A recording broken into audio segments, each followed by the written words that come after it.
Central ಜೈಲಿನಲ್ಲಿ ದರ್ಶನ್ಗೆ ರಾಜಾತಿಥ್ಯ ಪ್ರಕರಣಕ್ಕೆ ಸಂಬಂಧಪಟ್ಟಂತೆ 3 ಎಫ್ಐಆರ್ ಅನ್ನು ಆಧರಿಸಿ ಚುರುಕುಗೊಂಡಿರುವಂತದ್ದು ತನಿಖೆ. ಯಾಕೆಂದ್ರೆ ರಾಜಾತಿಥ್ಯದ ವಿಚಾರಕ್ಕೆ ಸಂಬಂಧಪಟ್ಟಂತೆ 3 ಎಫ್ಐಆರ್ ಆಗಿತ್ತು. ಆ ಎಫ್ಐಆರ್ ಗಳಲ್ಲಿ 2 ಪ್ರತ್ಯೇಕವಾದಂತ ಎಫ್ಐಆರ್ ನಲ್ಲಿ ದರ್ಶನ್ A1 ಆಗಿದ್ರು.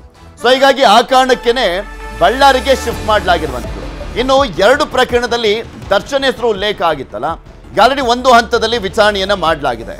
ಮತ್ತೊಮ್ಮೆ ವಿಚಾರಣೆಯನ್ನ ಮಾಡ್ಲಿಕ್ಕೋಸ್ಕರ ಬಳ್ಳಾರಿಗೆ ತೆರಳಿ ದರ್ಶನನ್ನ ವಿಚಾರಣೆ ಮಾಡ್ತಾರಂತೆ. ಯಾರಿಗೆ ನೇತೃತ್ವವನ್ನ ಕೊಡಲಾಗಿದೆಯಲ್ಲ, ಇನ್ಸ್ಪೆಕ್ಟರ್ಗಳು.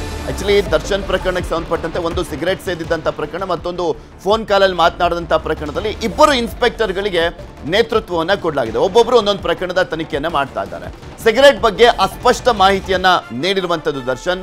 ಸಿಗರೇಟ್ ಕೊಟ್ಟಿದ್ಯಾರು ಅಂತ ಪೊಲೀಸರು ವಿಚಾರಣೆಯನ್ನ ಮಾಡ್ತಾ ಇದ್ದಾರೆ. ಈ ಹಿಂದೆ ವಿಲ್ಸನ್ ಗಾರ್ಡನ್ ನಾಗ ಕೊಟ್ಟಿದ್ದು, ಆತ ಕೊಟ್ಟ, ಸೊ ಹೀಗಾಗಿ ಸಿಗರೇಟ್ ಸೇದಿದ್ದೇನೆ ಅನ್ನುವಂಥದ್ರ ಬಗ್ಗೆ ಒಂದು ವಿಚಾರಣೆ ಸಂದರ್ಭದಲ್ಲಿ ಹೇಳಿದ್ದಾರೆ ಅಂತ ಹೇಳಲಾಗ್ತದೆ. ಆದರೆ ಈಗ ಅದ್ರ ಬಗ್ಗೆ ಅಸ್ಪಷ್ಟ ಮಾಹಿತಿ ಅಂತೆ.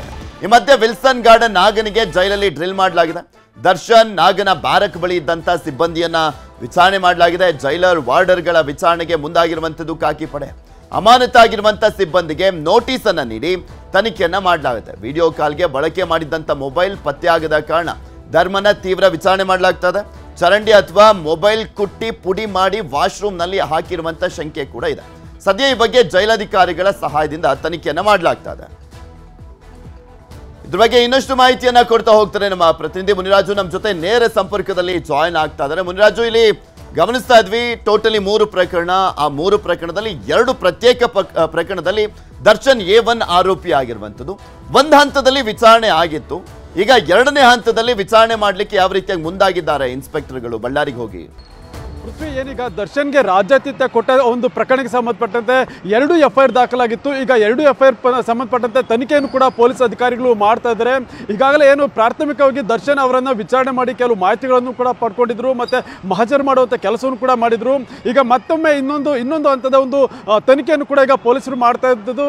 ಅದರಲ್ಲಿ ಏನು ಜೈಲಿನಲ್ಲಿರುವಂಥ ರೌಡಿ ಶೀಟರ್ ನಾಗ ಇರ್ಬೋದು, ಮತ್ತೆ ಕುಳ್ಳ ಶ್ರೀನಿವಾಸನ್ನ ವಿಚಾರಣೆ ಮಾಡಿ ಈ ಒಂದು ಪ್ರಕರಣಕ್ಕೆ ಸಂಬಂಧಪಟ್ಟಂತೆ ಮಾಹಿತಿಯನ್ನು ಕೂಡ ಕಲೆಕ್ಟ್ ಮಾಡ್ತಾ ಇದ್ದಾರೆ. ಏನು ಆರೋಪಿಗಳು ದರ್ಶನ್ ಜೊತೆ ಯಾವ ರೀತಿ ಒಂದು ಶಾಮೀಲಾಗಿದ್ರು, ಮತ್ತೆ ಆ ಒಂದು ದರ್ಶನ್ ಜೊತೆ ಭಾಗಿಯಾಗಿದ್ದಕ್ಕೆ ಕಾರಣ ಏನು, ಮತ್ತೆ ಆ ಒಂದು ಚೇರು ಮತ್ತೆ ಟೀಪ ಯಾವ ರೀತಿ ತರಿಸ್ಕೊಂಡಿದ್ರು ಅನ್ನೋದ್ರ ಬಗ್ಗೆ ಕೂಡ ಮಾಹಿತಿಯನ್ನ ಪಡ್ಕೊಳ್ತಾ ಇದ್ದಾರೆ. ಪ್ರಮುಖವಾಗಿ ನಟ ದರ್ಶನ್ಗೆ ಸಿಗರೇಟ್ ಕೊಟ್ಟಂತ ವ್ಯಕ್ತಿ ಯಾರು ಅನ್ನೋದ್ರ ಬಗ್ಗೆ ಕೂಡ ಈಗ ತನಿಖೆಯನ್ನು ಮಾಡ್ತಾ ಇರೋದು.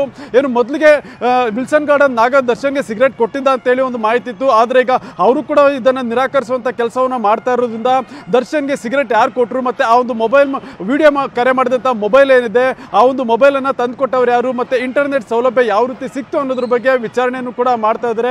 ಒಂದು ವೇಳೆ ಹೆಚ್ಚಿನ ವಿಚಾರಣೆ ಮಾಡಬೇಕು ಅಂತ ಅನ್ಸಿದ್ರೆ ಬಳ್ಳಾರಿಗೆ ತೆರಳಿ ದರ್ಶನ್ ಅವರನ್ನ ವಿಚಾರಣೆ ಮಾಡೋದಕ್ಕೂ ಕೂಡ ಈಗ ತನಿಖಾಧಿಕಾರಿಗಳು ಮುಂದಾಗಿದ್ದಾರೆ. ಯಾಕಂದ್ರೆ ದರ್ಶನ್ ಸೇರಿದಂತೆ ಎಲ್ಲ ಆರೋಪಿಗಳನ್ನ ವಿಚಾರಣೆ ಮಾಡೋದಕ್ಕೆ 1 ತಿಂಗಳ ಕಾಲ ಒಂದು ಅನುಮತಿಯನ್ನ ಪಡ್ಕೊಂಡಿದ್ದಾರೆ. ಈ 1 ತಿಂಗಳಲ್ಲಿ ಇನ್ವೆಸ್ಟಿಗೇಷನ್ ಅನ್ನ ಸಂಪೂರ್ಣವಾಗಿ ಮುಗಿಸಬೇಕು, ಮತ್ತೆ ವಿಚಾರಣೆ ಮಾಡಬೇಕು ಅಂತೇಳಿ ಕೂಡ ತನಿಖಾಧಿಕಾರಿಗಳು ಈಗ ತುಂಬಾ ವೇಗವಾಗಿ ತನಿಖೆಯನ್ನ ಮಾಡ್ತಾ ಇದ್ದಾರೆ. ಪೃಥ್ವಿ, ಇನ್ನು ಇವತ್ತು ಸ್ವಾಮಿ ಕೊಲೆ ಪ್ರಕರಣದಲ್ಲಿ ಪವಿತ್ರಾಗೆ ಜೈಲ ಬೇಲ ಅನ್ನುವಂಥದ್ದು ಗೊತ್ತಾಗುತ್ತೆ. ಈಗ ಆಲ್ರೆಡಿ ಜೈಲಿನಲ್ಲೇ ಇರುವಂಥದ್ದು, ಬೇಲ್ ಸಿಗುತ್ತಾ ಅನ್ನುವಂಥದ್ದು ಕಾದು ನೋಡಬೇಕು. ಬಿಕಾಸ್ ವಾದ ಪ್ರತಿವಾದ ಆಗಿದೆ ಈ ಪ್ರಕರಣದಲ್ಲಿ. ಇಂದು ಪವಿತ್ರ ಗೌಡ ಜಾಮೀನು ಆದೇಶ ಪ್ರಕಟಗೊಳ್ಳಲಿರುವಂಥದ್ದು. ಸಿಟಿ ಸಿವಿಲ್ ಕೋರ್ಟ್ನಿಂದ ಆದೇಶ ಪ್ರಕಟ ಆಗುತ್ತೆ. ನೋಡಬೇಕು ಜೈಲ್ ಕಂಟಿನ್ಯೂನಾ ಅಥವಾ ಬೇಲ್ ಸಿಗುತ್ತಾ ಅಂತ. ಸ್ವಾಮಿ ಕೇಸ್ನಲ್ಲಿ A1 ಆರೋಪಿ ಆಗಿರುವಂಥದ್ದು ಪವಿತ್ರ ಗೌಡ. ಜಾಮೀನು ಕೋರಿ ಅರ್ಜಿಯನ್ನ ಸಲ್ಲಿಸಿದ್ರು ಪವಿತ್ರ. ಅರ್ಜಿ ವಿಚಾರಣೆ ಮಾಡಿ ಆದೇಶವನ್ನ ಕಾಯ್ದಿರಿಸಿತ್ತು ಕೋರ್ಟ್ ಇವತ್ತಿಗೆ. ಮತ್ತೊಬ್ಬ ಆರೋಪಿ ಅನುಕುಮಾರ್ ಜಾಮೀನು ಭವಿಷ್ಯ ಕೂಡ ಇಂದು ನಿರ್ಧಾರ ಆಗುತ್ತೆ. ಇಂದು ಅನುಕುಮಾರ್ ಜಾಮೀನು ಆದೇಶ ಪ್ರಕಟ ಆಗಲಿರುವಂಥದ್ದು. ಮೊನ್ನೆ 4 ಜನರದ್ದು ಜಾಮೀನಿನ ವಿಚಾರಕ್ಕೆ ಸಂಬಂಧಪಟ್ಟಂತೆ ಅಲ್ಲಿ ವಾದ ಪ್ರತಿವಾದ ಆಗಿದ್ದಂಥದ್ದು. ಒಂದಿಬ್ಬರದ್ದು ಅಂದ್ರೆ ವಿನಯ್ ಮತ್ತೆ ಕೇಶವಮೂರ್ತಿ ಅಂತ ಕಾಣಿಸುತ್ತೆ, ಇಬ್ಬರದ್ದು ಸೆಪ್ಟೆಂಬರ್ 2ಕ್ಕೆ ಮುಂದೂಡಲಾಗಿದೆ. ಇನ್ನ ಇಬ್ಬರದ್ದು ಇವತ್ತು ಆದೇಶ ಬರಲಿರುವಂಥದ್ದು. ಇದ್ರ ಬಗ್ಗೆ ಇನ್ನಷ್ಟು ಮಾಹಿತಿಯನ್ನ ಪಡ್ಕೊಳ್ತಾ ಹೋಗೋಣ. ನಮ್ಮ ಪ್ರತಿನಿಧಿ ಮುನಿರಾಜು ನಮ್ಮ ಜೊತೆ ನೇರ ಸಂಪರ್ಕದಲ್ಲೇ ಇದ್ದಾರೆ. ಮುನಿರಾಜು, ಪವಿತ್ರ ಮತ್ತೆ ಅನುಕುಮಾರ್ ವಿಚಾರಕ್ಕೆ ಸಂಬಂಧಪಟ್ಟಂತೆ ಇವತ್ತು ತೀರ್ಪನ್ನ ಕಾಯ್ದಿರಿಸಲಾಗಿತ್ತು. ಆದ್ರೆ ನೋಡ್ತಾ ಇದ್ವಿ SPP ವಾದ ಮಂಡನೆ ಮಾಡಿದ್ದನ್ನ ನೋಡಿದ್ರೆ ಇವರ ಪಾತ್ರನೂ ಕೂಡ ದೊಡ್ಡ ಮಟ್ಟದಲ್ಲಿದೆ. ಚಾರ್ಜ್ ಶೀಟ್ ನಲ್ಲಿ ಅದೆಲ್ಲವೂ ಕೂಡ ಉಲ್ಲೇಖ ಆಗಿದೆ ಅನ್ನುವಂಥದ್ದನ್ನ ಹೇಳ್ತಾ ಇದ್ದಂತ ಹಿನ್ನೆಲೆಯಲ್ಲಿ ಇಲ್ಲಿ ಜಾಮೀನು ಸಿಗುವಂತ ಚಾನ್ಸಸ್ ಎಷ್ಟು ಮಟ್ಟಿಗಿದೆ ಅನ್ಸುತ್ತೆ? ಇವತ್ತು ಏನು ರೇಣುಕಾಸ್ವಾಮಿ ಕೊಲೆ ಪ್ರಕರಣದ A1 ಆರೋಪಿ ಆಗಿರುತ್ತಾ ಪವಿತ್ರ ಗೌಡ ಅವರೊಂದು ಜಾಮೀನು ಭವಿಷ್ಯ ನಿರ್ಧಾರ ಆಗುತ್ತೆ. ಅವರಿಗೆ ಜಾಮೀನು ಸಿಗುತ್ತಾ ಅಥವಾ ಜೈಲೇ ಗಟ್ಟಿ ಆಗುತ್ತಾ ಅನ್ನೋದು ಕೂಡ ಇಂದು ಸಂಜೆ ವೇಳೆಗೆ ಈ ಒಂದು ನಿರ್ಧಾರ ಕೂಡ ಕೋರ್ಟ್ ಇವತ್ತು ಪ್ರಕಟ ಮಾಡುತ್ತೆ. ಏನು ಈ ಒಂದು ಪ್ರಕರಣದಲ್ಲಿ ಜಾಮೀನು ಕೋರಿ ಪವಿತ್ರ ಗೌಡ ಅರ್ಜಿ ಸಲ್ಲಿಕೆ ಮಾಡಿದ್ರು. ಮತ್ತೆ ಈ ಅರ್ಜಿಗೆ ಸಂಬಂಧಪಟ್ಟಂತೆ SPP ಪ್ರಸನ್ನ ಕುಮಾರ್ ಮತ್ತೆ ಏನು ಪವಿತ್ರ ಪರವಾಗಿ ಟಾಮಿ ಸೆಬಾಸ್ಟಿಯನ್ ವಕೀಲರು ಕೂಡ ಒಂದು ವಾದವನ್ನು ಮಾಡಿದ್ರು. ಮತ್ತೆ ಎರಡೂ ಕಡೆ ವಾದ ಮತ್ತೆ ಪ್ರತಿವಾದವನ್ನು ಆಲಿಸಿದಂತಹ ಕೋರ್ಟ್ ಇವತ್ತಿಗೆ ಒಂದು ಜಾಮೀನು ಅರ್ಜಿ ಆದೇಶವನ್ನು ಕೂಡ ಏನು ಕಾಯ್ದಿರಿಸಿರುವಂಥದ್ದು. ಏನು ವಿಚಾರಣೆ ಸಂದರ್ಭದಲ್ಲಿ ಏನು SPP ಅವರು ಸಾಕಷ್ಟು ಅಂಶಗಳನ್ನು ಕೋರ್ಟ್ನ ಗಮನಕ್ಕೆ ಕೂಡ ತಂದಿದ್ರು. ಪ್ರಮುಖವಾಗಿ ಆರೋಪಿಗಳು ಯಾವ ರೀತಿಯ ಒಂದು ಪ್ಲಾನ್ ಅನ್ನು ಮಾಡಿದ್ರು, ಸಂಚನ್ನು ರೂಪಿಸಿದ್ರು, ರೇಣುಕಾಸ್ವಾಮಿಯನ್ನು ಕಿಡ್ನಾಪ್ ಮಾಡೋದಿರ್ಬೋದು, ಮತ್ತೆ ಆತನನ್ನು ಟ್ರ್ಯಾಪ್ ಮಾಡಿ ಕರ್ಕೊಂಡು ಬರೋದಿರ್ಬೋದು, ಮತ್ತೆ ಆ ಒಂದು ಏನು ಚಾಟಿಂಗಿಗೆ ಸಂಬಂಧಪಟ್ಟಂತೆ ಪವಿತ್ರ ಗೌಡ ಏನೆಲ್ಲ ಒಂದು ಪ್ಲಾನ್ ಅನ್ನು ಮಾಡ್ಕೊಂಡಿದ್ರು ಅನ್ನೋದ್ರ ಬಗ್ಗೆ ಸಂಪೂರ್ಣ ವಿವರವನ್ನು ಕೋರ್ಟ್ ಮುಂದೆ ಒಂದು ಮಂಡನೆಯನ್ನು ಮಾಡಿದ್ರು. ಇದಕ್ಕೆ ಸಂಬಂಧಪಟ್ಟಂತೆ ಕೆಲವು ಟೆಕ್ನಿಕಲ್ ಸಾಕ್ಷಿಗಳು ಮತ್ತೆ ಏನು ಸಾಂದರ್ಭಿಕ ಸಾಕ್ಷಿಗಳಿರ್ಬೋದು ಮತ್ತೆ ಪ್ರತ್ಯಕ್ಷ ಸಾಕ್ಷಿಗಳ ಒಂದು ಹೇಳಿಕೆಗಳನ್ನು ಕೂಡ ಉಲ್ಲೇಖ ಮಾಡಿದ್ರು. ಮತ್ತೆ ಈಗಾಗಲೇ ಚಾರ್ಜ್ ಶೀಟ್ ಕೂಡ ತಯಾರಿಯಾಗಿದ್ದು ಇನ್ನು ಕೆಲವೇ ದಿನಗಳಲ್ಲಿ ಚಾರ್ಜ್ ಶೀಟ್ ಅನ್ನು ಕೂಡ ಕೋರ್ಟ್ಗೆ ಸಲ್ಲಿಕೆ ಮಾಡ್ತೀವಿ ಅಂತೇಳಿ ಒಂದು ಮಾಹಿತಿಯನ್ನು ಕೂಡ ಕೋರ್ಟ್ ಮುಂದೆ ಒಂದು ವಾದವನ್ನು ಮಂಡಿಸಿದ್ರು. ಇದೀಗ ಈ ಎಲ್ಲ ಅಂಶಗಳನ್ನು ಪರಿಗಣಿಸಿರುವಂತಹ ಕೋರ್ಟ್ ಏನಿದೆ ಇವತ್ತು ಆದೇಶವನ್ನು ಪ್ರಕಟ ಮಾಡುತ್ತೆ. ಇವತ್ತು ಸಂಜೆ ಸುಮಾರು 4:30 ಸುಮಾರಿಗೆ ಈ ಒಂದು ಆದೇಶ ಪ್ರಕಟ ಆಗ್ತಾ ಇತ್ತು. ಪವಿತ್ರ ಗೌಡಗೆ ಜಾಮೀನು ಸಿಗುತ್ತಾ ಇಲ್ವಾ ಅನ್ನೋದು ಕೂಡ ಈಗ ಕುತೂಹಲಕ್ಕೆ ಕಾರಣ ಆಗಿದ್ದು ಸಂಜೆ ವೇಳೆಗೆ ಈ ಒಂದು ಜಾಮೀನು ಅರ್ಜಿ ಆದೇಶ ಪ್ರಕಟ ಆಗುತ್ತೆ. ನೋಡೋಣ ಏನಾಗುತ್ತೆ ಅನ್ನುವಂಥದ್ದನ್ನ. ಧನ್ಯವಾದ ಮುನಿರಾಜು ನಿಮ್ಮೆಲ್ಲ ಮಾಹಿತಿಗಾಗಿ. ಶೆಡ್ ನಲ್ಲಿ ಕೂಡಿ ಹಾಕಿ ಪತ್ನಿ ಮೇಲೆ ದೌರ್ಜನ್ಯ. ಇದು ಪಟ್ಟಣಗೆರೆ ಶೆಡ್ ಅಲ್ಲ, ಕನ್ನಾಳ ಶೆಡ್. ಪತ್ನಿ ಮೈ ಕೈಗೆಲ್ಲ ಬರೆಯನ್ನ ಹಾಕಿ ಚಿತ್ರಹಿಂಸೆಯನ್ನ ಕೊಡಲಾಗಿರುವಂಥದ್ದು. ಬೆಳಗಾವಿಯ ಕನ್ನಾಳ ಗ್ರಾಮದಲ್ಲಿ ನಡೆದಿರುವಂಥ ಘಟನೆ. ಶೆಡ್ನಲ್ಲಿ ಕೂಡಿ ಹಾಕಿ ಪತ್ನಿ ಮೇಲೆ ದೌರ್ಜನ್ಯವನ್ನ ಎಸಗಿರುವಂಥದ್ದು ಪತಿ. ಕನ್ನಾಳ ಶೆಡ್ನಲ್ಲಿ ನಡೆದಿದೆ ಈ ಘಟನೆ. ಬೆಳಗಾವಿ ಜಿಲ್ಲೆಯ ಕನ್ನಾಳ ಗ್ರಾಮದಲ್ಲಿ ನಡೆದಿರುವಂಥ ಘಟನೆ ಇದು. ಪತ್ನಿ ಮೈ ಕೈಗೆಲ್ಲ ಬರೆಯನ್ನ ಹಾಕಿ ಚಿತ್ರಹಿಂಸೆಯನ್ನ ಕೊಟ್ಟಿದ್ದಾನೆ ಪಾಪಿ ಪತಿ. ತೋಟದ ಮನೆಯ ಶೆಡ್ನಲ್ಲಿ ಕೂಡಿ ಹಾಕಿದ್ದ, ಅಲ್ಲಿ ಚಿತ್ರಹಿಂಸೆಯನ್ನ ಕೊಟ್ಟಿರುವಂಥದ್ದು. ಯಾವ ಕಾರಣಕ್ಕೆ ಚಿತ್ರಹಿಂಸೆಯನ್ನ ಕೊಟ್ಟಿದ್ದಾನೆ ಅಂದ್ರೆ ಪತ್ನಿ ಮೇಲೆ ಅನುಮಾನ ಅಂತ, ಪತ್ನಿ ಮೇಲಿನ ಸಂಶಯದಿಂದ ಕೂಡಿ ಹಾಕಿ ಚಿತ್ರಹಿಂಸೆಯನ್ನ ಕೊಡಲಾಗಿದೆ. 2 ತಿಂಗಳಿನಿಂದ ಪತ್ನಿ ಪ್ರತಿಭಾಗೆ ಚಿತ್ರಹಿಂಸೆಯನ್ನ ಕೊಡ್ತಾ ಇದ್ದಾನೆ. ಗಂಡ ಜಿಲ್ಲಾ ಸಶಸ್ತ್ರ ಮೀಸಲು ಪಡೆಯಲ್ಲಿ ಪೇದೆಯಾಗಿದ್ದಾನೆ. ಜಿಲ್ಲಾ ಸಶಸ್ತ್ರ ಪಡೆಯಲ್ಲಿ ಅವನು ಪೇದೆ ಆಗಿರುವಂಥವನು. ತಿಕೋಟಾದಲ್ಲಿ ಕೆಲಸ ಮಾಡ್ತಾ ಇದ್ದಂಥ ಗಂಡ ಯಲ್ಲಪ್ಪ ಅಸ್ಕಿ ಪತ್ನಿ ಮೇಲೆ ಸಂಶಯದಿಂದ ಶೆಡ್ನಲ್ಲಿ ಅರೆಸ್ಟ್ ಮಾಡಿಬಿಟ್ಟಿದ್ದಾನೆ. ಅರೆಸ್ಟು ಅಂದರೆ ಅಲ್ಲಿ ಕೂಡ ಹಾಕ್ಬಿಟ್ಟಿದ್ದಾನೆ. ಮೈ ಮೇಲೆ ಬರೆ ಎಳೆದು ವಿಕೃತಿಯನ್ನ ಬರೆದಿರುವಂಥದ್ದು.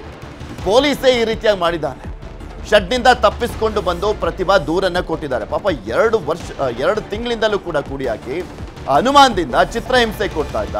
10 ವರ್ಷಗಳ ಹಿಂದೆ ರಾಯಭಾಗ ತಾಲೂಕಿನ ನಿಡಗುಂದಿ ಪ್ರತಿಭಾ ಜೊತೆಗೆ ಯಲ್ಲಪ್ಪನ ಮದುವೆ ಆಗಿತ್ತು. ಗಂಡನ ವಿರುದ್ಧ ಕಠಿಣ ಕ್ರಮಕ್ಕೆ ಪತ್ನಿ ಹಾಗೂ ಕುಟುಂಬದವರು ಆಗ್ರಹಿಸಿದ್ದಾರೆ. ಮಹಿಳೆಗೆ ಚಿಕಿತ್ಸೆಯನ್ನ ಕೊಡ್ಲಾಗ್ತಾ ಇದೆ. ನನ್ನ ಗಂಡ 2 ತಿಂಗಳಾಯ್ತು ರೀ ಟಾರ್ಚರ್ ಮಾಡ್ತಾನ್ರಿ ಸರ್. ಬರೀ ಹೊಡಿತಾನ್ರಿ, ತಲಿ ಹೊಡೆದ್ರಿ, ಮತ್ತ ಬರೀ ಕೊಟ್ರಿ. ಅದಾಗುದಲ್ದ ಮತ್ ನಮ್ ನಾದ್ನಿರ ಸಕಟ ದಿನಾಲು ಜೀವ ಹರಿತಾರ ಸರ್. ಏನಿಲ್ಲ ಬರೀ ಸಂಶಯ ಮಾಡ್ತಾರ ಸರ್. ಸಂಶಯ ಮಾಡುದ್ರಿ ಒಟ್ಟು ಅಷ್ಟು ಕಾಡ್ತಾರ ನೋಡ್ರಿ ಸರ್. ಮದುವೆಗೆ 10 ವರ್ಷ ಆಯ್ತ್ರಿ ಸರ್. ಇದು ಚೇತ್ರಲಿ ಚಮಚಲಿ ಸುಟ್ಟಾರಿ, ಕಟ್ತಾರ್ಲಿ ರೀ. ಈಗ 2 ತಿಂಗಳಾಯ್ತು ಟಾರ್ಚರ್ ಕೊಡತಾರ ಸರ್ ಬಾಳ್ರಿ. ಯಾವ ವಿಷಯಕ್ಕೆ ಏನ್ ಇದೆ ಬರೀ ಸಂಶಯ ಮಾಡೋದ್ರಿ. ಅಲ್ಲಿ ನೋಡ್ದಿ, ಇಲ್ಲಿ ನೋಡ್ದಿ, ಆ ಕಡೆ ನೋಡ್ತಿ, ಈ ಕಡೆ ನೋಡ್ತಿ ಇದೆ ಸರ್. ಹ್ಞೂ ರೀ ಸರ್. ಹೊಲ್ದಾನ್ ಮನೆಯಲ್ಲಿ ಕೂಡಾಕಿದ್ರ ಸರ್. ಊಟ ಅದು ಸ್ವಲ್ಪ ಅಷ್ಟ ಕೊಡ್ತಿದ್ರಿ, ಜಾಸ್ತಿನ ಮಾಡಿ ಕೊಡ್ಲಾತಿದ್ರಿ. ಬಾಳ ಹಿಂಸೆ ಕೊಟ್ಟಾರ. ಚಿತ್ರ ಹಿಂಸೆ ಕೊಡಕತ್ತಾರ್ರಿ ಅವ್ರು. ನಮ್ ನಾದ್ನಿಯರ್ ಸಕಟ ಅವ್ರ ಸಕಟ ನಿಂಗೆ ಬಾಯಾಗ ಅರಿಬಿ ತುಂಬಿ ನಿನ್ ಕೊಲ್ತುನು, ನಿನ್ನ ಇಲ್ಲ ಅನಸ್ತುನು, ನೀ ಎಲ್ಲಿ ಓಡಿ ಹೋಗಿ ಹೇಳ್ತುನು. ದಿನ ಛತ್ತಕ ಬರೀ ಹೊಲ್ದಾಗ ಕಾಡಿಸ್ತಾರ್ರಿ. ಮತ್ ಹೊಲಸ್ ಭಯಗಳಿಂದ ಬಾಳ ಇದು ಮಾಡ್ತಾರ್ರಿ. ಹೊಲಕ್ ಹೋದಲ್ಲಿ ನಮ್ ನಾದ್ನಿ ಎಮ್ಮೆ ಹಿಂಡತಿದ್ರಿ. ನಾ ಹೊಲ್ದಂದ ಹಾಸ್ಕೊಂಡ್ ತಪ್ಸ್ಕೊಂಡ್ ಬಂದಿನ್ರಿ ಸರ್ ಡೈರೆಕ್ಟ್ ಇಲ್ಲಿ ರೀ. ಇದ್ರ ಬಗ್ಗೆ ಇನ್ನಷ್ಟು ಮಾಹಿತಿಯನ್ನ ಕೊಡ್ತಾ ಹೋಗ್ತಾರೆ ನಮ್ಮ ಬೆಳಗಾವಿಯ ಪ್ರತಿನಿಧಿ ಚಂದ್ರಕಾಂತ್ ಸುಗಂಧಿ ನಮ್ಮ ಜೊತೆ ನೇರ ಸಂಪರ್ಕದಲ್ಲಿದ್ದಾರೆ. ಚಂದ್ರಕಾಂತ್ ಸುಗಂಧಿ, 2 ತಿಂಗಳಿಂದಲೂ ಕೂಡ ಈ ರೀತಿಯಾಗಿ ಟಾರ್ಚರ್ ಕೊಡ್ತಾ ಇದಾರಲ್ಲ. 10 ವರ್ಷ ಆಗಿದೆ ಮದುವೆ ಆಗಿ, ಮಕ್ಳಿಲ್ವಾ? ಇವ್ರು ಯಾವ ಮಕ್ಕಳು ಕೂಡ ಅಂದ್ರೆ ಅವರ ಕುಟುಂಬದವರಿಗೆ ದೂರನ್ನ ಕೊಟ್ಟಿಲ್ವಾ? ಅವ್ರ ಕುಟುಂಬದವ್ರಿಗೂ ಕೂಡ ಇದ್ರ ಬಗ್ಗೆ ಮಾಹಿತಿ ಇರ್ಲಿಲ್ವಾ? ಅವ್ರು ಯಾರು ಕೂಡ ಕಂಪ್ಲೇಂಟ್ ಅನ್ನ ಕೊಟ್ಟಿರ್ಲಿಲ್ವಾ? ಅವ್ರು ಹೊರಗಡೆ ಬಂದ ಮೇಲೆ ಇದೆಲ್ಲ ಗೊತ್ತಾಗಿದ್ದ? ಹೌದು ಪೃಥ್ವಿರಾಜ್, ಏನಂತಂದ್ರೆ ಬೆಳಗಾವಿ ಜಿಲ್ಲೆ ಅಥಣಿ ತಾಲೂಕಿನ ಕನ್ನಾಳ ಗ್ರಾಮದಲ್ಲಿ ಒಂದು ಘಟನೆ ಈಗ ತಡವಾಗಿ ಬೆಳಕಿಗೆ ಬಂದಿದೆ ಅಂತ ಹೇಳೋದು. ಕಳೆದ 2 ತಿಂಗಳಿಂದ ಈ ಒಂದು ಪ್ರತಿಭಾಗೆ ತನ್ನ ಪತಿ ಏನು ಪೊಲೀಸ್ ಪೇದೆ ಯಲ್ಲಪ್ಪ ನಿರಂತರವಾಗಿ ಕಿರುಕುಳ ಕೊಡ್ತಾ ಇದ್ದಾನೆ. ಅಷ್ಟೇ ಅಲ್ಲದೆ ಕುಟುಂಬಸ್ಥರು ಕೂಡ ಇದಕ್ಕೆ ಸಾಥನ್ನ ಕೊಟ್ಟಿರ್ತಕ್ಕಂಥದ್ದು. ತೋಟದ ಮನೆಯ ಶೆಡ್ನಲ್ಲಿ ಆಕೆಗೆ ಕೂಡಿ ಹಾಕಿ ಏನು ಸ್ಪೂನ್ಗಳಿಂದ ಸುಟ್ಟಿರ್ತಕ್ಕಂಥದ್ದು, ಮೈ ಮೇಲೆಲ್ಲ ಕೂಡ ಸುಟ್ಟ ಗಾಯಗಳಾಗಿವೆ. ಕಳೆದ 2 ತಿಂಗಳಿಂದಲೂ ಕೂಡ ಆ ಮಹಿಳೆಗೆ ಈ ರೀತಿ ಚಿತ್ರಹಿಂಸೆಯನ್ನು ಕೊಡಲಾಗುತ್ತೆ. ಏನು ಮಹಿಳೆಯನ್ನ ಮನೆಯ ಪೋಷಕರು ಮನೆಯವರು ಫೋನ್ ಮಾಡಿದಾಗ, ಇಲ್ಲ ನಿಮ್ಮ ಮನೆಯ ಮಗಳು ಹಾಲು ನಿಂಡ್ತಾ ಇದ್ದಾಳೆ, ಹೊರಗಡೆ ಹೋಗಿದ್ದಾಳೆ, ಹೀಗೆಲ್ಲ ಅನೇಕ ಕಾರಣಗಳನ್ನು ಹೇಳಿದ್ದಾರೆ. ಹೀಗಾಗಿ ಅವರ ಪೋಷಕರಿಗೂ ಕೂಡ ಏನಾಗ್ತಿದೆ ಗಂಡನ ಮನೆಯಲ್ಲಿ ಅಂತ ಹೇಳಿ ಗೊತ್ತಾಗ್ತಿಲ್ಲ. ಏನು ಕಳೆದ 2-3 ದಿನಗಳಿಂದ ಈ ಮಹಿಳೆ ಶೆಡ್ನಿಂದ ತಪ್ಪಿಸಿಕೊಂಡು ಲಾರಿಯನ್ನು ಹತ್ತಿ ಅಲ್ಲಿಂದ ಬೆಳಗಾವಿ ಜಿಲ್ಲಾಸ್ಪತ್ರೆಗೆ ಬಂದು ದಾಖಲಾಗಿರ್ತಕ್ಕಂಥದ್ದು. ಬಳಿಕ ಈ ಒಂದು ಕುಟುಂಬಸ್ಥರಿಗೆ ಈ ವಿಷಯ ಗೊತ್ತಾಗಿದೆ. ಅವರು ಕೂಡ ನಿನ್ನೆ ಈ ಒಂದು ಜಿಲ್ಲಾಸ್ಪತ್ರೆಗೆ ಬಂದು ಕಣ್ಣೀರನ್ನ ಹಾಕ್ತಾ ಇದ್ದಾರೆ. ಮತ್ತೊಂದು ಕಡೆ ಏನು ಪೊಲೀಸ್ ಪೇದೆ DR ಪೊಲೀಸ್ ಪೇದೆ ಇದ್ದಾನೆ, ಆತನ ವಿರುದ್ಧ ಈಗ ಕ್ರಮ ಆಗಬೇಕು ಅಂತಕ್ಕಂಥದ್ದು ಪೋಷಕರ ಆಗ್ರಹವಾಗಿದೆ. ಇನ್ನೂ ಕೂಡ ಬೆಳಗಾವಿ ಅಥಣಿಯ ಐಗಳಿ ಪೊಲೀಸ್ ಠಾಣೆಯಲ್ಲಿ ದೂರು ದಾಖಲಾಗಿಲ್ಲ. ದೂರು ದಾಖಲಿಸೋದಕ್ಕೆ ಈಗ ಏನು ಪೋಷಕರು ಕೂಡ ಮುಂದಾಗಿರ್ತಕ್ಕಂಥದ್ದು. ಈತ ಏನು ವಿಜಯಪುರ ಜಿಲ್ಲೆಯ ತಿಕೋಟಾ ಪೊಲೀಸ್ ಠಾಣೆಯಲ್ಲಿ ಈಕೆಯ ಪತಿ ಕೆಲಸ ಮಾಡ್ತಕ್ಕಂಥದ್ದು. ಕಳೆದ ಅನೇಕ ದಿನದಿಂದ ಕೂಡ ಈ ರೀತಿ ಸಂಶಯವನ್ನು ಕೊಡಿದ್ದಾರೆ. ಕಳೆದ 10 ವರ್ಷಗಳಿಂದ ಇವರ ಮದುವೆ ಆಗಿರ್ತಕ್ಕಂಥದ್ದು. 3 ಜನ ಮಕ್ಕಳಿದ್ದಾರೆ. ಮಕ್ಕಳಿದ್ರು ಕೂಡ ಈಗ ಏನು ಪತಿಯ ಸಂಶಯಕ್ಕೆ ಈ ಒಂದು ಪತ್ನಿ ಈಗ ಸಂಕಷ್ಟಕ್ಕೆ ಸಿಲುಕಿರ್ತಕ್ಕಂಥದ್ದು. ಮೈ ಮೇಲೆಲ್ಲ ಏನು ಚಿತ್ರಹಿಂಸೆಯನ್ನು ಕೊಟ್ಟಿದ್ದಾರೆ.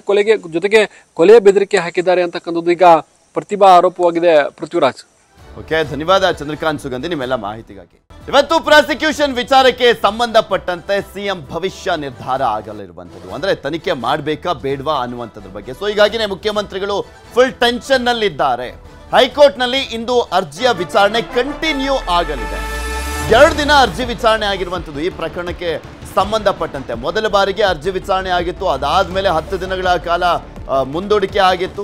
ಮತ್ತೆ 29ನೇ ತಾರೀಕು ವಿಚಾರಣೆ ನಡೀತು. ಇವತ್ತು ಮತ್ತೆ ಅರ್ಜಿಯ ವಿಚಾರಣೆ ನಡೆಯಲಿದೆ. ಅನುಮತಿ ರದ್ದಾಗತ್ತಾ ಅಥವಾ ರಾಜ್ಯಪಾಲರು ಕೊಟ್ಟಿರುವಂತಹ ಆದೇಶಕ್ಕೆ ಗ್ರೀನ್ ಸಿಗ್ನಲ್ ಸಿಗುತ್ತಾ ಕಾದ್ ನೋಡಬೇಕಾಗಿದೆ. ಸಿಎಂ ಪರವಾಗಿ ಪ್ರಬಲವಾಗಿ ವಾದವನ್ನ ಮಂಡಿಸಿದ್ರು ಸುಪ್ರೀಂ ಕೋರ್ಟ್ ಲಾಯರ್ ಆಗಿರುವಂತಹ ಅಭಿಷೇಕ್ ಮನು ಸಿಂಘ್ವಿ ಅವರು. ಇಂದು ಪ್ರತಿವಾದಿಗಳ ಪರ ವಕೀಲರಿಂದ ವಾದವನ್ನ ಮಂಡನೆ ಮಾಡಲಾಗುತ್ತೆ. ರಾಜ್ಯಪಾಲರ ಪರವಾಗಿ ಕೇಂದ್ರ ಸರ್ಕಾರದ ಸಾಲಿಸಿಟರ್ ಜನರಲ್ ಆಗಿರುವಂತಹ ತುಷಾರ್ ಮೆಹ್ತಾ ಅವರು ವಾದವನ್ನ ಮಂಡಿಸಲಿದ್ದಾರೆ. ಇನ್ನು ಒಂದು 3 ಜನ ದೂರುದಾರರಿದ್ದಾರಲ್ಲ, ಅವರ ಪರವಾಗಿನೂ ಕೂಡ ಲಾಯರ್ಗಳು ವಾದವನ್ನ ಮಂಡಿಸಲಿರುವಂಥದ್ದು. 3 ಜನ ದೂರುದಾರರು ಅಂದ್ರೆ ಪ್ರದೀಪ್ ಕುಮಾರ್ ಅವರ ಪರವಾಗಿ ಪ್ರಭುಲಿಂಗ ನಾವದಗಿ ಅವರು ವಾದವನ್ನು ಮಾಡ್ತಾರೆ. ಸ್ನೇಹಮಯಿ ಕೃಷ್ಣ ಅವರ ಪರವಾಗಿ ಲಕ್ಷ್ಮಿ ಅಯ್ಯಂಗರ್ ಅವರು ವಾದವನ್ನು ಮಾಡ್ತಾರೆ. TJ ಅಬ್ರಹಾಂ ಅವರ ಪರವಾಗಿ ರಂಗನಾಥ್ ರೆಡ್ಡಿ ಅವರು ವಾದವನ್ನ ಮಾಡಲಿದ್ದಾರೆ. ಇವತ್ತು ಬೆಳಗ್ಗೆ 10:30ಕ್ಕೆ ನಡೆಯುತ್ತೆ ರಿಟ್ ಅರ್ಜಿಯ ವಿಚಾರಣೆ. ಮೂಡ ಹಗರಣದ ವಿಚಾರಕ್ಕೆ ಸಂಬಂಧಪಟ್ಟಂತೆ ಸಿದ್ದರಾಮಯ್ಯನವರ ವಿಚಾರದಲ್ಲಿ ಏನಾಗುತ್ತೆ ಅನ್ನುವಂಥ ಕುತೂಹಲ ರಾಜ್ಯ ರಾಜಕೀಯದಲ್ಲಿ ಮನೆ ಮಾಡಿದೆ. ತನಿಖೆಗೆ ಅಸ್ತು ಅಂದಿದ್ದೆ ಆದ್ರೆ ಸಿದ್ದರಾಮಯ್ಯನವರಿಗೆ ಸಂಕಷ್ಟ ಎದುರಾಗುವಂತ ಎಲ್ಲ ಚಾನ್ಸಸ್ ಇದೆ. ಯಾವಾಗ ರಾಜ್ಯಪಾಲರಾಗಿರುವಂತ ತಾವರ್ ಚಂದ್ ಗೆಹ್ಲೋಟ್ ಅವರು ಸಿದ್ದರಾಮಯ್ಯನವರ ವಿರುದ್ಧ ಮೂಡ ಪ್ರಕರಣಕ್ಕೆ ಸಂಬಂಧಪಟ್ಟಂತೆ ತನಿಖೆಗೆ ಓಕೆ ಅಂದ್ರು, ಅವತ್ತಿನಿಂದಲೂ ಕೂಡ ಕಾಂಗ್ರೆಸ್ನ ನಾಯಕರು ರಾಜ್ಯಪಾಲರ ವಿರುದ್ಧ ಮುಗಿಬಿದ್ದಿರುವಂತೆ. ಈಗ 2ನೇ ಸುತ್ತಿನ ಹೋರಾಟವನ್ನ ಮಾಡಲಿಕ್ಕೆ ಮುಂದಾಗ್ತಾ ಇದ್ದಾರೆ. ಇದು ಗವರ್ನರ್ ವರ್ಸಸ್ ಗವರ್ನಮೆಂಟ್ ವಾರ್ನ ಮುಂದುವರೆದ ಭಾಗ ಆಗಿದೆ. ರಾಜ್ಯಪಾಲರ ವಿರುದ್ಧ ಕಾಂಗ್ರೆಸ್ ರಣಕಹಳಿಯನ್ನ ಮುಳುಗಿಸ್ತಾ ಇದೆ. ವಿಪಕ್ಷದವರ ಪ್ರಾಸಿಕ್ಯೂಷನ್ಗೆ ಅನುಮತಿಸಲಿಕ್ಕೆ ಒತ್ತಾಯವನ್ನ ಮಾಡಲಾಗ್ತಾ ಇರುವಂಥದ್ದು. ವಿಪಕ್ಷದವರ ಪ್ರಾಸಿಕ್ಯೂಷನ್ ಅಂದ್ರೆ ಒಂದು 4 ಜನರ ಹೆಸರು ಪ್ರಮುಖವಾಗಿ ಅವ್ರು ಹೇಳ್ತಾ ಇದ್ದಾರೆ. ಮೈನ್ ಆಗಿ HD ಕುಮಾರಸ್ವಾಮಿ ಅವರ ಹೆಸರು, ಅದರ ಜೊತೆಗೆ ನಿರಾಣಿ ಆಗಿರ್ಬೋದು, ಜನಾರ್ದನ್ ರೆಡ್ಡಿ ಆಗಿರ್ಬೋದು, ಶಶಿಕಲಾ ಜೊಲ್ಲೆ ಆಗಿರ್ಬೋದು, ಇವರ ವಿರುದ್ಧ ಇರುವಂತಹ ಒಂದು ಪ್ರಕರಣಗಳಿಗೆ ಪ್ರಾಸಿಕ್ಯೂಷನ್ಗೆ ಅನುಮತಿ ಕೊಡಬೇಕು ಅಂತ ಕೂಡ ಕೇಳ್ತಾ ಇದ್ದಾರೆ. ಇದೇ ವಾದ ಹೈಕೋರ್ಟ್ನಲ್ಲೂ ಕೂಡ ಅಭಿಷೇಕ್ ಮನು ಸಿಂಘ್ವಿ ಅವರು ಮಾಡಿದ್ರು. ತಾರತಮ್ಯ ಆಗ್ತಾ ಇದೆ. ಬಿಜೆಪಿ ಅವರ ಒಂದು ಪ್ರಾಸಿಕ್ಯೂಷನ್ಗೆ ಮಾತ್ರ ಓಕೆ ಅಂತ ಇಲ್ಲ, ಸಿದ್ದರಾಮಯ್ಯನವರ ವಿರುದ್ಧ ಮಾತ್ರ ಓಕೆ ಅನ್ನಲಾಗಿದೆ ಅನ್ನುವಂಥ ವಾದವನ್ನ ಮಂಡಿಸಲಾಗಿತ್ತು. ಅಭಿಷೇಕ್ ಮನು ಸಿಂಘ್ವಿ ಅವರು ಅದನ್ನು ಕೂಡ ಮೆನ್ಷನ್ ಮಾಡಿದ್ರು. ಇವತ್ತು ಕೈ ಶಾಸಕರು, ಸಂಸದರು, ಹಾಗೆ ಪರಿಷತ್ ಸದಸ್ಯರೆಲ್ಲರೂ ಕೂಡ ಭಾಗಿಯಾಗ್ತಾ ಇದ್ದಾರೆ. ಬೆಳಗ್ಗೆ 11 ಗಂಟೆಗೆ ನಡೆಯಲಿದೆ ರಾಜಭವನ ಚಲೋ. ವಿಧಾನಸೌಧ ಗಾಂಧಿ ಪ್ರತಿಮೆಯಿಂದ ಪಾದಯಾತ್ರೆ ಆರಂಭವಾಗುತ್ತೆ. HDK, ನಿರಾಣಿ, ಜೊಲ್ಲೆ, ರೆಡ್ಡಿ ವಿರುದ್ಧದ ಆರೋಪದ ವಿಚಾರಕ್ಕೆ ಸಂಬಂಧಪಟ್ಟಂತೆ ತನಿಖೆಗೆ ಅವ್ರಿಗೂ ಕೂಡ ಅನುಮತಿ ಕೊಡಬೇಕು ಅಂತ ಒತ್ತಾಯಿಸಿ ಪಾದಯಾತ್ರೆಯನ್ನ ಮಾಡಲಿರುವಂಥದ್ದು. ಒಂದ್ ಕಡೆ ಸಿದ್ದರಾಮಯ್ಯನವರ ವಿರುದ್ಧ ಏನ್ ತನಿಖೆಗೆ ಓಕೆ ಅನ್ನಲಾಗಿತ್ತು ಅದನ್ನ ಖಂಡಿಸ್ತಾ ಇವ್ರ ವಿರುದ್ಧನೂ ಕೂಡ ಓಕೆ ಅನ್ನಬೇಕು ಅಂತ ಪಾದಯಾತ್ರೆಯನ್ನ ಮಾಡಲಿದ್ದಾರೆ. ಇದ್ರ ಬಗ್ಗೆ ಇನ್ನಷ್ಟು ಮಾಹಿತಿಯನ್ನ ಕೊಡ್ತಾ ಹೋಗ್ತಾರೆ ನಮ್ಮ ಪ್ರತಿನಿಧಿ ಕೃಷ್ಣ ನಮ್ಮ ಜೊತೆ ನೇರ ಸಂಪರ್ಕದಲ್ಲಿ ಜಾಯ್ನ್ ಆಗ್ತಾ ಇದ್ದಾರೆ. ಕೃಷ್ಣ, ಇವತ್ತು ಕಾಂಗ್ರೆಸ್ 2ನೇ ಸುತ್ತಿನ ಹೋರಾಟವನ್ನ ಹಮ್ಮಿಕೊಂಡಿರುವಂಥದ್ದು. ಮೊನ್ನೆ ಎಲ್ಲ ಇಡೀ ರಾಜ್ಯದಾದ್ಯಂತ ಪ್ರತಿಭಟನೆಯನ್ನ ಮಾಡಿದ್ರು. ಇವತ್ತಿನ ಪ್ರತಿಭಟನೆಯಲ್ಲಿ ಯಾರೆಲ್ಲ ಭಾಗಿಯಾಗ್ತಾರೆ, ಸ್ವತಃ ಸಿದ್ದರಾಮಯ್ಯನವರು ಕೂಡ ಇರ್ತಾರ ಹೇಗೆ ಅಂತ, ಯಾವ ರೀತಿಯಾಗಿ ನಡೆಯುತ್ತೆ ಪ್ರತಿಭಟನೆ? ಪೃಥ್ವಿರಾಜ್, ಈಗಾಗಲೇ ಇಡೀ ಸರ್ಕಾರವೇ ಈಗ ರಾಜ್ಯಪಾಲರ ವಿರುದ್ಧವಾಗಿ ತಿರುಗಿ ಬಿದ್ದಿರುವಂಥದ್ದು. ಮುಖ್ಯಮಂತ್ರಿಗಳೇ ಖುದ್ದು ಈ ಒಂದು ಪ್ರತಿಭಟನೆಗೆ ಹಾಜರಾಗ್ತಾ ಇರುವಂಥದ್ದು ಇವತ್ತು ವಿಶೇಷವಾದಂಥ ಪ್ರತಿಭಟನೆ ಅಂತಲೇ ಹೇಳ್ಬೋದು. ಯಾಕಂದ್ರೆ ಈಗಾಗಲೇ ಗವರ್ನರ್ ವರ್ಸಸ್ ಸರ್ಕಾರ ನಡುವೆ ಸಂಘರ್ಷ ನಡೀತಾ ಇದೆ. ಈ ಮುಂದುವರೆದ ಭಾಗವಾಗಿ ಈಗ ಇಲ್ಲ ಒಂದು ಕಡೆ ಬೇಕು ಅನ್ನೋ ಒಂದು ನಿಟ್ಟಿನಲ್ಲಿ ಒಂದು ರೀತಿ ಮಾನಸಿಕವಾಗಿ ಹಿಂಸೆಯನ್ನ, ಕಿರುಕುಳವನ್ನ ಕೊಡ್ತಾ ಇದ್ದಾರೆ ಅನ್ನೋದು ಆಪಾದನೆಯನ್ನ ಕಳೆದ 2 ದಿನಗಳ ಹಿಂದೆ ಡಿಸಿಎಂ ಡಿ.ಕೆ. ಶಿವಕುಮಾರ್ ಕೂಡ ಆರೋಪವನ್ನು ಮಾಡಿದ್ರು. ಈಗ ಇಲ್ಲ ಒಂದು ಕಡೆ ಹೋರಾಟದ ಮುಖಾಂತರವಾಗಿ ಗವರ್ನರ್ ವಿರುದ್ಧವಾಗಿ ಒಂದು ರೀತಿ ವಾಗ್ದಾಳಿ ಮಾಡುವಂಥದ್ದು, ಆಕ್ರೋಶವನ್ನು ಕೂಡ ವ್ಯಕ್ತಪಡಿಸುವಂತ ನಿಟ್ಟಿನಲ್ಲಿ ಸಜ್ಜಾಗಿರುವಂಥದ್ದು. ಒಂದ್ ಕಡೆ ಇವತ್ತು ಮುಖ್ಯಮಂತ್ರಿಗಳ ಮೂಢ ಹಗರಣಕ್ಕೆ ಸಂಬಂಧಪಟ್ಟಂತೆ ಹೈಕೋರ್ಟ್ನಲ್ಲೂ ಕೂಡ ಪ್ರಾಸಿಕ್ಯೂಷನ್ ಸಂಬಂಧಪಟ್ಟಂತೆ ವಿಚಾರಣೆ ಕೂಡ ನಡೀತಾ ಇದೆ.